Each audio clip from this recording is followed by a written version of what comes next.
அநியாயங்களையும் அக்கிரமங்களையும் அழிச்சு நியாயத்தையும் தர்மத்தையும் நிலைநாட்டி எல்லா காலங்களிலும் உன்னையே நம்பி இருக்கிற பக்தர்களை காப்பாத்து தாயே.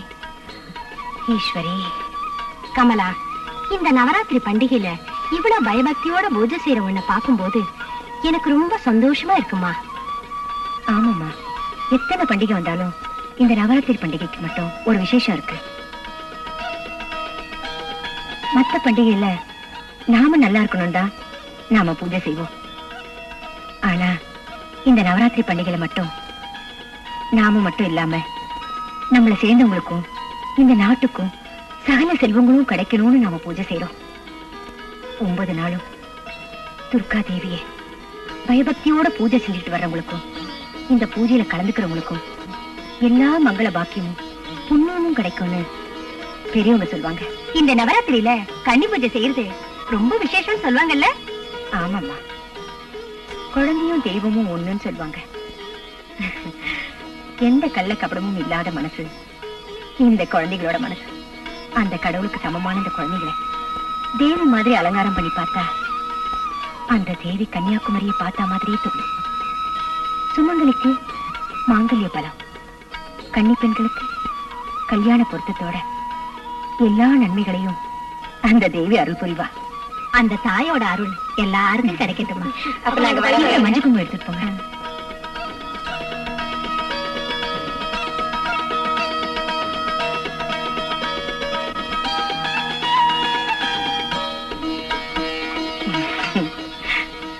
நானும் வீட்டுக்கு போட்டா? வீட்டுக்கு போகணுமா? இங்க இருக்கிற பொருள்ல உனக்கு என்னென்ன தேவையோ அது எல்லாத்தையும் நீயே பார்த்து எடுத்துக்க. எனக்கு இங்க வந்தப்போ எல்லாம் வேணும் தோணுச்சு. நீங்க பூஜை பண்ணதுக்கு அப்புறம் எதுவும் வேணா தோணுது. எதுக்கு? தாய், உலகத்துல கேட்கிற எல்லா கேள்விகளுக்கும் பதில் தரும் அந்த பார்வதி சாமுண்டீஸ்வரி தான் உன்னோட இந்த கேள்விக்கும் பதில் தரணுமா? நான் வரட்டுமா? புறப்படுறியா? இந்த பழத்தையாவது எடுத்துக்கமா.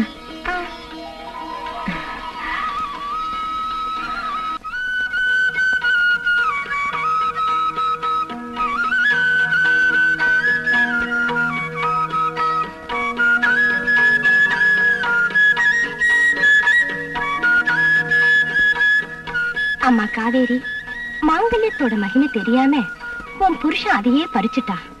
நீ ஒண்ணும் கவலைப்படாதம்மா, அம்மன் உனக்கு துணை இருப்பாம்மா.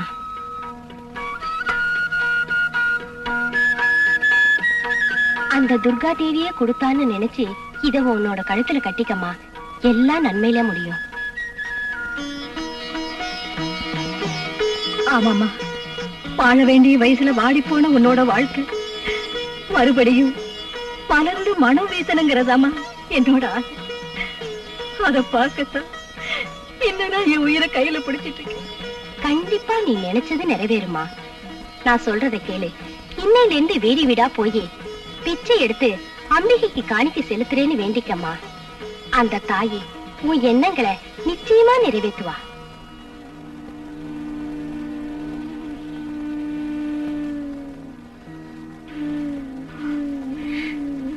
அம்மா, தாயே துர்காம்பிகை, நீயே இந்த சுமங்கலி வடிவத்துல வந்து எனக்கு ஒரு நல்ல வழி காட்டின.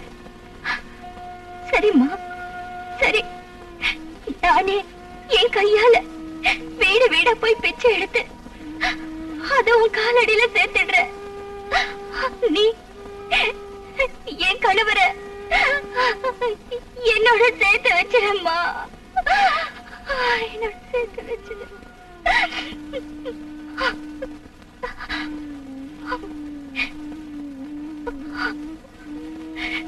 ஏய் கமலா,